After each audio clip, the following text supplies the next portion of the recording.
Hi నమస్తే welcome to my channel Vasumathi's vlogs. ఇది ఒకరోజు ఈవినింగ్ అండి. పచ్చిపులుసు చేసినాను అన్నం పెట్టి. ఎక్కువ నైట్ టైమే చేసుకుంటామండి పచ్చిపులుసు. మా అత్తగారు చూపించారు. ఇంకా అట్లాగే నైట్ అలవాటు. పగులు తినబుద్ధి కాదు ఎందుకు, అది నైటే మాకు నచ్చుతుంది. మా స్టైల్ పచ్చిపులుసు చూపిస్తానండి, చూడండి. దాంట్లో డౌట్ ఏమన్నా ఉంటే నేను అడిగితే చెప్తాను. మా దాంట్లో చాలా చాలా సింపుల్, చాలా టేస్టీగా ఉంటుంది అన్నంలోకి. కామెంట్లో అడగండి, చెప్తాను. ఎందుకంటే వీడియోలో ఇంకేం లేదు, అన్నము బియ్యం కడిగి పెట్టినాను. ఇంకా పచ్చిపులుసుకి అంతా ప్రిపేర్ చేసుకొని కలిపినాక వేరేది ఏదైనా టాపిక్ మాట్లాడదామనేసి నిన్న నేను ఒక షార్ట్ వీడియో పెట్టాను. నైట్ ఒక ఫేమస్ యూట్యూబర్ ది ట్రోల్ చేస్తున్నారు, అంటే ప్రాబ్లం అయ్యింది వాళ్ళ వీడియోస్ వల్ల. సో వాళ్ళ గురించి మాట్లాడాను. బట్ వాళ్ళు ఎవరో ప్రమోషన్ ఇచ్చినారనేసి మనం ఆ ప్రోడక్ట్ కొనడం ఎంత మటుకు కరెక్టు, ఆ డెసిషన్స్ తీసుకోవడం ఎంత మటుకు కరెక్టు. ఇప్పుడు వాళ్ళకు బ్లేమ్ చేసేస్తాం అందరము. వాళ్ళు డబ్బులు ఇచ్చారు, వీళ్ళు ప్రమోషన్స్ చేశారు. సో ఎప్పుడైనా మనం ఒక ప్రోడక్ట్ వాడుతున్నాము నేను అంటే కొనాలి. వాళ్ళు కొన్నాము అని చెప్తుంటే మీరు కామెంట్లో అడగాలి కదా. ఏదైనా వాళ్ళు చాలా చీరలు కొంటుంటారు, అందరూ చాలా నగలు కొంటుంటారు. చాలామంది ఇది ప్రమోషన్ వీడియోనా అండి లేక మీరు నిజంగా కొన్నారా అని అడగవచ్చు. అందరికీ ఉంది ఆ నాలెడ్జ్, అడగడానికి తప్పులేదు. ఇప్పుడు నేను నిన్న ఫ్యాన్ కొన్నానని చూపించాను, లింక్ పెట్టు అన్నారు. లింక్ నేనేం పెట్టాలండి, మీరు కూడా ఆన్లైన్లో చెక్ చేసుకొని కొనుక్కోవచ్చు అని చెప్పిన. ప్రమోషన్ వీడియో అయితే నేను ఏమన్నా ఇంపార్టెన్స్ ఇవ్వను. నేను ఎన్నోసార్లు మా టపర్వేర్ వాళ్ళ ఫ్రెండ్స్ నెంబర్లు పెట్టాను, తర్వాత ఏఎంసీ వాళ్ళ నెంబర్లు పెట్టాను, ఇంకా ఒరిఫ్లేమ్ ఫ్రెండ్ నెంబర్లు పెట్టాను. అప్పుడు అవన్నీ కూడా నేను చెప్పిన, ఇందులో నాకేం బెనిఫిట్ లేదు, ఫ్రెండ్కి హెల్ప్ చేయదలుచుకున్నాను అంతకుమించి అని. అట్లా మీరు ఎవరి వీడియోలన్నా చూసి ఏదైనా కొనేటప్పుడు ఇది మీరు కొన్నారా, వాడుతున్నారా, లేక ప్రమోషన్ వీడియోనా అని అందులోనే క్వశ్చన్ వేయండి. అసలు ఒకరు వాడే వస్తువు అందుకే చాలా రోజుల తర్వాత చెప్పాలి. నేను ఈ మధ్య మీకు చెప్పినాను, నేను వాడిన తర్వాత చాలా రోజుల తర్వాత చెప్పగలను, కొన్నది వెంటనే నేను చెప్పలేను అని చెప్పాను. ఎందుకంటే చాలాసార్లు చిన్న చిన్న ప్రోడక్ట్స్ నేను ఇది కొన్నాను, ఇది బాగుందని చూశాను, బాగుందని చెప్పాను. చిన్న 300-500 ప్రోడక్ట్స్ అండి. బట్ అవి యూజేజ్లో సరిగా లేవు. అప్పుడు అనుకున్న ఈ చిన్న ప్రోడక్ట్ కూడా నేను వాడిన తర్వాతే చెప్పాలి ఎవరికైనా అనేసి. ఇంకా నేను లాస్ట్ వీడియోలో చెప్పాను కదా, పెళ్ళిళ్ళకి అంత ఖర్చు పెట్టి చేసుకోవడం అవసరమా అనేసి. ఎందుకు చెప్పినానంటే అండి, నా లైఫ్లో జరిగిన ఇన్సిడెంట్లో మాత్రమే నేను మాట్లాడతాను. ఇంకో లైఫ్ గురించి ఎప్పుడు చెప్పను. ఆల్రెడీ చాలాసార్లు షేర్ చేశాను నా పెళ్ళి తర్వాత నా లైఫ్ ఎట్లా ఉండేది అని. అప్పుడు మా అమ్మ వాళ్ళు అంత పెళ్ళి ఖర్చు పెట్టారు. ఇంకా నా పెళ్ళి తర్వాత నాకు ₹1 ఎక్స్ట్రాగా ఇవ్వలేదు. ఇంకా పెళ్ళికి ఇచ్చేసినారు, గ్రాండ్గా పెళ్ళి చేసేసారు, కట్నాలు ఇచ్చేసారు, బంగారు ఇచ్చారు. ఇంకా వాళ్ళకు ఎక్కువ ఇవ్వడానికి ఎవరు కూడా ఇవ్వరు అనుకోండి. అందుకని చెప్తున్నా. ఎందుకు ఇవ్వరంటే అంత ఖర్చు పెట్టేసాం, మా బాధ్యత అయిపోయింది, ఇంకా ఏం తీస్తావు, వాళ్ళ ఇంట్లో ఏం ప్రాబ్లం ఉన్నా మనమేంది హెల్ప్ చేసేది అన్నట్టు ఉంటారు. ఎందుకంటే విజయవాడ 1 ఇయర్ ఉన్నాను. విజయవాడ నుండి హైదరాబాద్కి వచ్చాక టోటలీ మా ఆయన నాకు కష్టపెట్టినాడనే చెప్పాలి. విజయవాడలో పని మనిషిని పెట్టి బట్టలు నుండి గంజి పెట్టేది. ఆ తర్వాత అంత కంఫర్ట్గా ఉంటాయి, రిచ్గా అమ్మ వాళ్ళ ఇంట్లో ఎట్లా ఉన్నానో అదే కంఫర్ట్ ఉండే. ఇంకా ఈ ట్రాన్స్ఫర్ అయ్యి ఇలా కొత్త జాబ్లో క్యానన్లోకి వచ్చేసరికి మరి ఎందుకో పని మనిషిని పెట్టలేదు. అంటే అక్కడ విజయవాడలో 200కు ఉండే పని మనిషి, ఇక్కడికి వచ్చేసరికి 300 అడిగారు. ఆ రోజుల్లో 28 ఇయర్స్ క్రిందటి మాట. ఇంకా అప్పుడు నాకైతే బట్టలు పిండడం రాదు. అమ్మ వాళ్ళ ఇంట్లో వాషింగ్ మిషన్లోనే.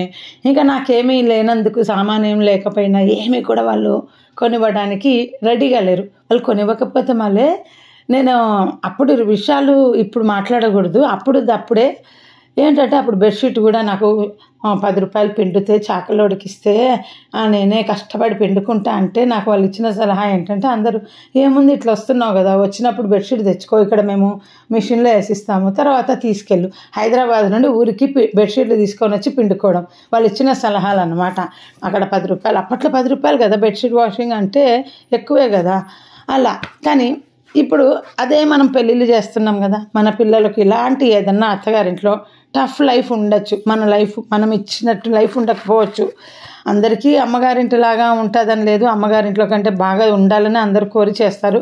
సో పిల్లలు పెళ్ళైన కొత్తలో ఏదో ఒకటి మొహమాటం ఉంటుంది, వాళ్ళని ఏదైనా అడిగి కొనిచ్చుకోవటానికి కానీ దేనికైనా.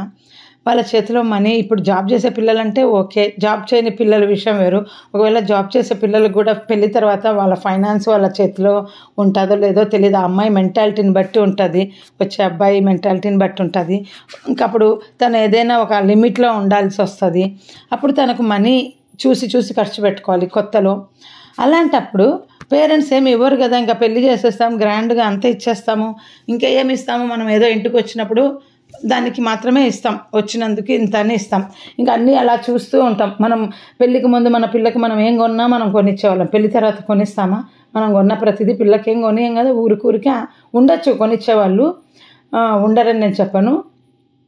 అప్పుడు అందుకని నేను ఎప్పుడు ప్లాన్ చేసింటి, మా బెంగళూరులో ఉన్నప్పుడు ఇదే ఉద్దేశంతో, నా లైఫ్లో నేను చూసినది నా పిల్లల లైఫ్లో చూడకూడదు అనేసి. అప్పుడు మీకు చెప్పాను కదా, మ్యూచువల్ ఫండ్లో మంత్లీ 5,000 వేస్తూ ఉంటాను. పెద్ద పాప పెళ్ళి అయ్యేసరికి 10 ఏళ్ళు అవుతుందిలే, అప్పటికి 10 లక్షలు నేను కూడబెట్టలేకపోతానా అనేసి అకౌంట్లో ఫిక్స్డ్ డిపాజిట్ లాగా పిల్లల పేరిట వేసేసి మనము చక్కగా మంత్లీ పాకెట్ మనీ లాగా, నువ్వు నీకేదన్నా వాళ్ళను, నీ అత్తగారింట్లో వాళ్ళను, హస్బెండ్ను అడగకుండా నీకేం కావాలో అమ్మ నా పేరు మీద 10 lakhs ఫిక్స్డ్ డిపాజిట్ వేసిందని చెప్పి చక్కగా దాంట్లో నుండి వాడుకోవచ్చు. దాన్ని ఎవరు నో అబ్జెక్షన్ చెప్తారు, చెప్పరు ఎవరు కూడా. అలా 10 లక్షలు ఇవ్వాలంటే మనం ఎందుకు ఇస్తామండి? పెళ్ళైనాక ఇవ్వం కదా. 10 లక్షలు కట్నం నేను మొన్న చెప్పాను కదా, ఎవరు చూడు 30 లక్షలు అంటున్నారు అని. సరే కట్నం 10 లక్షలు, ప్రతి ఒక్కరు 10 లక్షలు గోల్డ్కి పెట్టేస్తున్నారు. కట్నం అనుకోండి, గోల్డ్ అనుకోండి, ఇంకా 20 లక్షలు పెళ్లి ఖర్చు అంటున్నారు. దాని బదులు 10 లక్షల్లో పెళ్లి చేసేసి ఆ మిగిలిన 10 లక్షలు అమ్మాయి పేరిట ఫిక్స్డ్ డిపాజిట్ వేసి ఎంతో కొంత పాకెట్ మనీకి తనకు సెక్యూర్ చేసేస్తే అమ్మాయి చక్కగా పాకెట్ మనీ వాడుకుంటుంది కదా, తనకేం కావాలో అది అనేసి నేను చెప్పాను లాస్ట్ వీడియోలో. నేను అప్పట్లో ఆ ఉద్దేశం, ఇప్పుడు కూడా చెప్తున్నాను. ఇప్పుడు మనం పెట్టిన పెళ్లి ఖర్చు చుట్టాలందరూ గొప్పగా అనుకోవడం కోసము మనం గ్రాండ్ సెలబ్రేషన్ చేస్తాం. పెళ్లి కూతురికి చేరేది ఏముండదు అందులోది, మనకు మిగిలేది ఏమీ లేదు.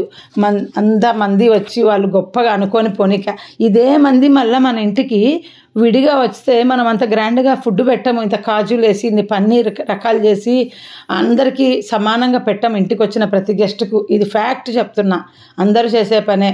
వచ్చిన గెస్ట్ను బట్టి మనం రెసిపీలు ఉంటాయి, స్నాక్స్ అయినా ఏదైనా. ఇప్పుడు గెస్ట్ రాగానే మీరు మీ ఎగ్జాంపుల్ మీ పక్కింటోలో ఎదురింటోలో ఒకప్పుడు క్లోజ్ అనుకోండి, వాళ్ళ తర్వాత ఎప్పుడైనా మిమ్మల్ని కలవనీకి వస్తారు, మీరు ఇల్లులు మారినప్పుడు అని, లేదా మీ చిన్నప్పుడు వాళ్ళు వస్తాను అందరికి కాజు స్వీట్ పెడతారా, మీరు పన్నీర్ స్వీట్లు పెడతారా, పన్నీర్ కర్రీలు చేసి పెడతారా? పెట్టరు కదా. అదే పెళ్ళిళ్ళు అందరికీ సమానంగా పెడతాం. సో మనకు ప్రేమను బట్టి మనము బిహేవ్ చేస్తాం. అదేదో పెళ్ళిలో మనకు యావరేజ్ అనుకున్న వాళ్ళు, వీళ్ళు జస్ట్ ఫ్రెండ్స్ అనుకున్నటోళ్ళని ఎందుకు పిలవాలి పెళ్ళికి? అదేదో డబ్బు మన పాపకు చక్కగా ఇచ్చుకోవచ్చు కదా. ఇంటికి వస్తేనే మనం సరిగా గ్రాండ్గా చేయలేము. అందుకు సెలెక్టెడ్ పీపుల్ని పిలుచుకోండి, బాగా క్లోజు, ఇష్టము, ప్రేమ ఉన్నవాళ్ళు. దీనివల్ల బెనిఫిట్ ఏంటంటే, ప్రేమ ఉన్న వాళ్ళనే పిలుచుకుంటే మన మీద జలస్ పడరు. మనం ఒక వస్తువు కొంటేనే ఎవరికైనా చూపిస్తే జలసి పడతారు అని, ఇప్పుడు మేమున్నాం యూట్యూబ్లో వీడియోలలో ఏదన్నా పెడితే దిష్టి పడుతుంది అని ఆలోచించి 10 సార్లు పెడతాము. ఇవన్నీ కొన్నామండి, షాపింగ్వి చూపిస్తున్నా. ఆ టపర్వేరోడు అంత దూరం పోతే ఇచ్చింది ఆ 4 మూతలే. వాడికి చెప్పేసి వచ్చిన, మీ టపర్వేర్ వాళ్ళది కంప్లైంట్ పెడతాను నేను, 3 ఏళ్ళు అయినా కానీ మా సామాన్ ఇవ్వట్లేదు, కంపెనీకి పెడతాను అని చెప్పి అన్న. నిజంగా అండి, మీకు కూడా ఏదైనా ప్రాబ్లం ఉంటే కంప్లైంట్ పెట్టండి. నేను కూడా మా పిల్లలకు చెప్పిన, రోజు కంప్లైంట్ పెడదాంరా, మాకు 3 years అయినా రీప్లేస్ రావట్లేదు అనేసి, ఎక్కడ ఇచ్చినా కానీ రావట్లేదు, వాళ్ళు ఇవ్వట్లేదని చెప్తున్నారు. వీళ్ళదేం తప్పు ఉండదు కదా. సో అలా నేను డిస్కషన్ చేశానండి. ఒక 10 లక్షలు మీ పిల్ల పెళ్లి తర్వాత 10 లక్షలు ఇవ్వడానికి ఎంతమందికి చెయ్యి వస్తుంది? కామెంట్ చేయండి. ఇస్తారా? వేలల్లో తప్ప ఇచ్చేవాళ్ళు ఇస్తారు, కానీ 99% ఇవ్వరు. ఇవాళ టాపిక్ ఇదే అండి. బాయ్, సీ, మళ్ళీ నెక్స్ట్ వీడియోలో కలుద్దాం.